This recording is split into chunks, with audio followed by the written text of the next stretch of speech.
Hey, what's up there, YouTube? Section 333 here. Just gonna move you guys back just a touch.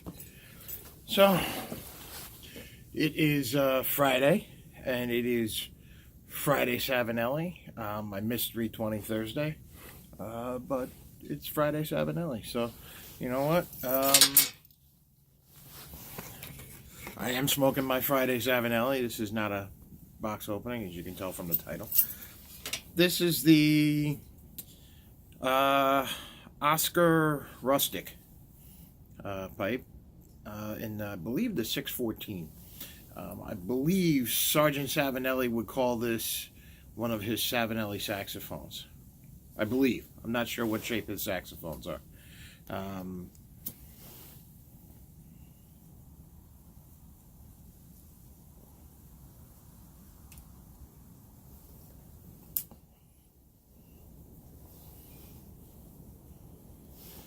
Using the Peterson version of the I Am Corona, so to speak.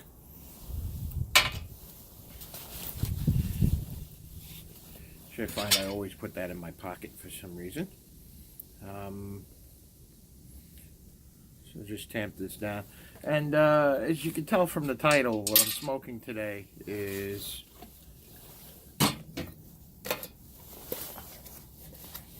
Star of the East Flake. There we go, focus. Alright, so yeah, Star of the East Flake. I've been checking this out quite a bit lately. I saw Bradley from Stuff and Things review of this blend, and it sounded like something I would definitely enjoy. As particularly since, excuse me, to reach over you like that, Old Ironside's starting to get tough to find. And that is probably my favorite Latakia flake style tobacco. So I said, you know, I need to find something, not necessarily to replace, but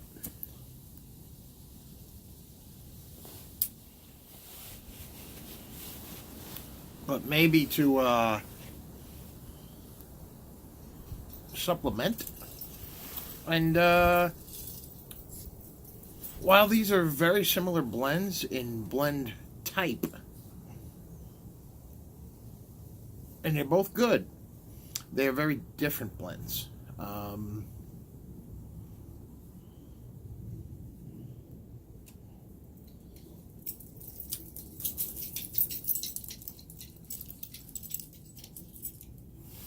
So let's read about Star of the East real quick here.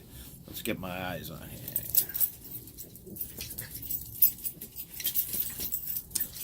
Okay, my CVS glasses here. One of Cornell and Diehl's best-selling blends in flake form. 50% Latakia, Turkish, and Red Virginia make up this classic blend. And that's really all there is as far as it's definitely full. It's a full blend. It's got a full taste to it, full flavored, bold. It reminds me of a nice dark roast coffee. It really does. The tin note here is slightly sharper than this.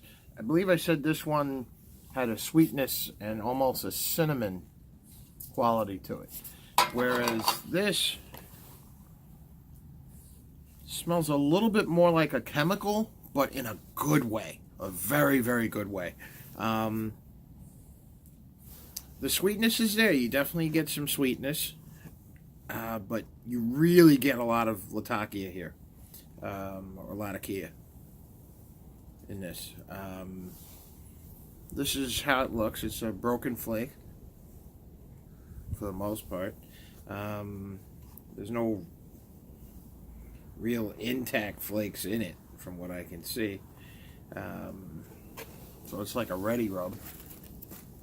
Got a nice formed flake here, as you can see. Right. Nice looking blend. And very nice tin note too. You get, I mean, you'll get campfire with this. You do get that dried fruit too.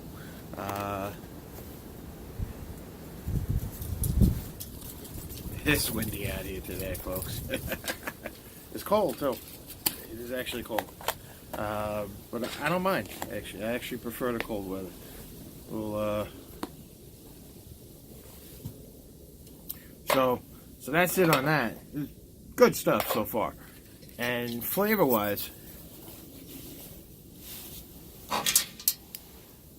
now,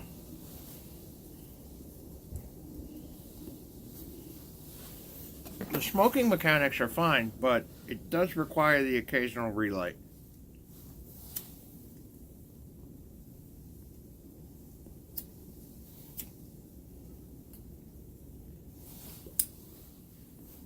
I'm sure if I was smoking it indoors and not running my mouth, it would not require the occasional relight. Hold on a second. Girl.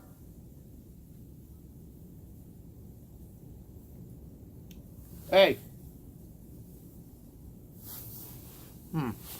Pardon me one moment. And we're back. Dog was running around the yard. Went around to the back where I can't find her. Well, I can find her, but where I can't see her from where I'm sitting. And I always like to keep an eye on her. Stay close, you. Yeah.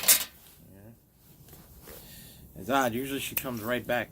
See? I snap my fingers and she comes up. Yeah. Hey, you coming up? There you go. Alright, good girl. My little baby boo. So, you want to get down? No, I guess not. Yes, I missed you too. So, smoking mechanics are actually quite good. Draws easy. You just rub it out. You got to be a little careful rubbing it out, like Bradley said. You can turn it to dust very easily.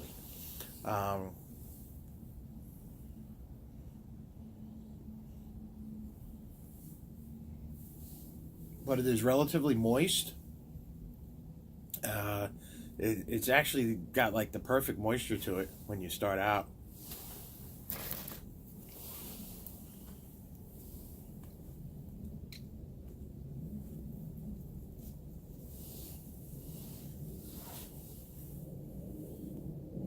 See if I can get it back.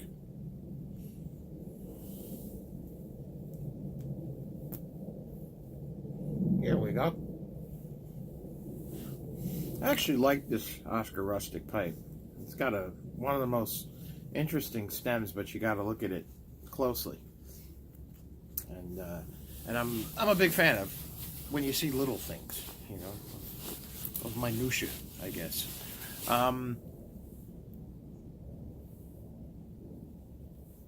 Taste-wise, like I said, it definitely reminds me of a good, strong roast, but not a bitter, overpowering coffee roast.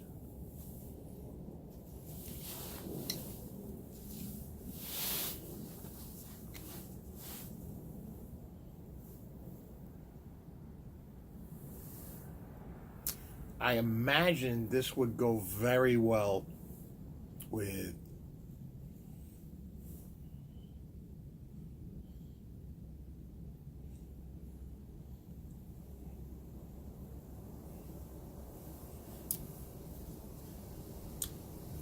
this is a bourbon cigar. This is definitely a bourbon. If you were looking for an adult libation. If you weren't looking for an adult drink, I would say this would go very well with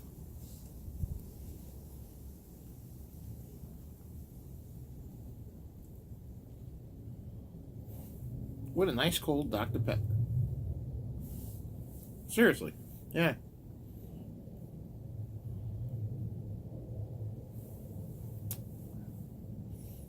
This is also, this is good for warm drinks, too. This would go great with a nice, strong cup of coffee, in all honesty. This is, I would like to call this a winter blend, so to speak. This is definitely a winter blend in my opinion.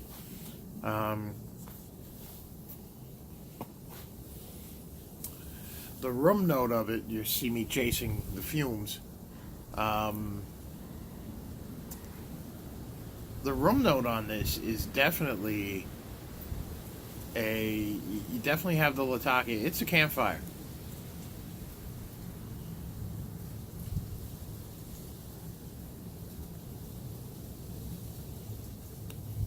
And where it differs, like this, like I said, I feel like this is a sweetness. This is more savory. The Old Ironside definitely has a sweetness to it in its taste and its rum note.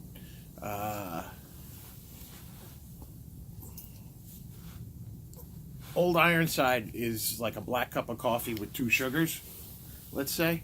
And this is more of a straight up black cup of cowboy coffee. Really is. You get that chicory. It really reminds me of a, there you go, sweetie, of a good coffee blend.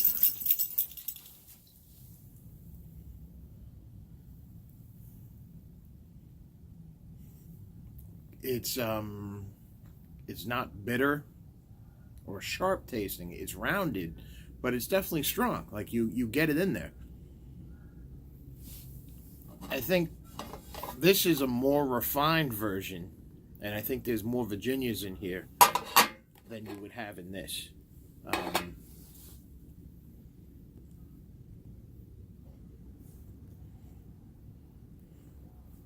So while I wouldn't call it a substitute for Old Ironsides, I could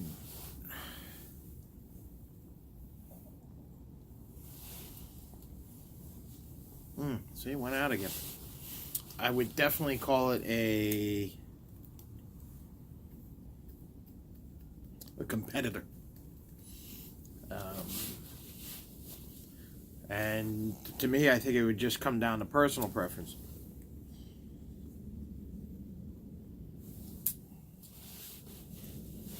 Like if I couldn't get Old Ironside, yeah, I would be very happy smoking this.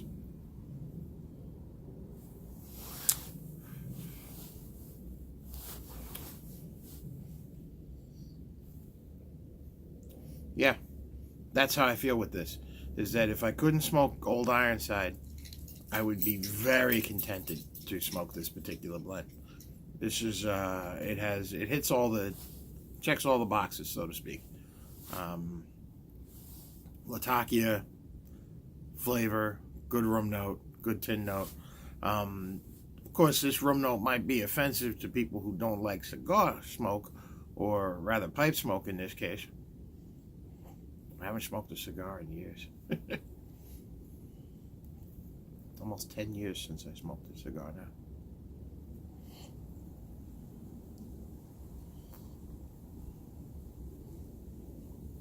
And even then, I probably still have some of the original cigars I purchased in my humidor. I mean, I still take care and maintain my humidor, but I know I have a lot of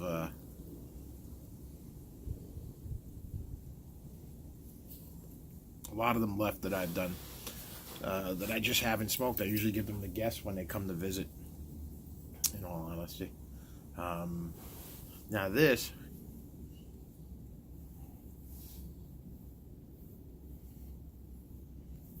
yeah, I would imagine if you were not into the pipe smoke, you might find this odor offensive.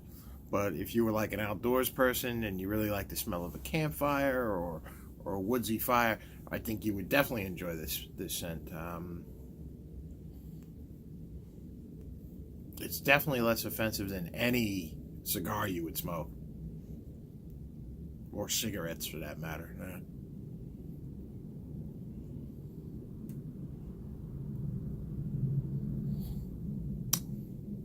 Final thing I want to talk about, since we're all chatting. Gillette, with the whole anti-toxic masculinity that people people have asked me how I feel about that. I am a big supporter of the codes of chivalry from whence they came. Is there toxic masculinity? Without a doubt, there is. Is every man to be held accountable for all the actions of every other man? No. There are good people, there are bad people. There are good men, there are bad men. There are good women, there are bad women. It doesn't discriminate. It's just as random. I think Gillette missed the mark with the whole thing, though. And what I mean by missed the mark was the fathers have been pushed out of American households, whether it be through divorce, through encouragement, through social service programs, where if there's no father in the house, you can get more aid, things like that. It's almost been encouraged by our society. And when you push fathers out, and let's just say, for argument's sake, that the majority of people are good, and the majority of the fathers that are out there are good people. So when you push fathers out of homes, boys don't grow up learning the right way to treat women, and girls grow up not learning the right way to be treated. It's important that just as boys have important role models, important male role models in their lives, it's important that women and girls grow up with important male role models in their lives. Because this way, when she sees her father or her male role model interact with women in a positive manner, she will learn what is acceptable and what to reject. You know, and by virtue of that, they will keep themselves away from toxic relationships, because as soon as they sense it, they'll get away from it. And from the man's side and the young boy's side is, and this is not to say that they're, you know, my father passed away, I was 15 going on 16, and you know, my mother raised me from that time, and she taught me the right way to treat people, women. My father had already taught me that. You know, I think Gillette could have really focused more on what doing the right thing was, rather than exposing what the bad thing is. Maybe see a father spend a day with a son, holding the door for ladies, and it's like, oh, you know, hold the door for the young lady, you know, or you know, like, oh, did you tell your mother thank you? Did you say how nice your mom is? Did you, you know, let's go help mom cook dinner, or you know, did you tell your mother how pretty she is today? You know, and maybe a father, you know, it was positive in that they showed a very nice scene with the father with the kids. I thought that with his daughter, I thought that was great. But I think they needed more examples of fathers showing sons the right thing to do. And maybe at the end of the whole thing, it's a divorced parent bringing back his son from the weekend and saying, honey, we had a great time. Thank you so much. You're a wonderful mother to my son, and I thank you for that every day. I'm sorry it didn't work out with us, you know. Maybe show that you know, that parents can get divorced and still have a positive relationship. You know, show a father teaching his son how to shave, his teenage son how to shave, and hold the door for a lady at prom, something like that. You know, show it. You know, you talk about toxic masculinity, show the solutions. Don't just, oh, look, boys will be boys. You know what? And I got to tell you, boys wrestle all the time. You know, it's how you learn to test your limits. It's how you learn limits. You ever play fight with when my wife hits me in the shoulder or something like that, just playing around, she hits way too hard. Why? because she never played for it as a kid. Girls didn't. You know, but boys will wrestle. That's okay. You know, it is boys being boys. You know, boys are physical. They have to, you know what, not for nothing, but because not everybody's a good person, a boy does need to probably learn to defend himself and, if necessarily, his female significant other or male significant other, if necessary. You know, and let me tell you something. Just because a man is gay doesn't mean he can't be tough. That's ridiculous to think that. It's ridiculous. And it's dishonest, you know? And, you know, I have 3 daughters. I'm fortunate enough that my 3 daughters are with guys who treat them with respect and kindness. And they've learned, and yeah, they've had bad relationships and good relationships.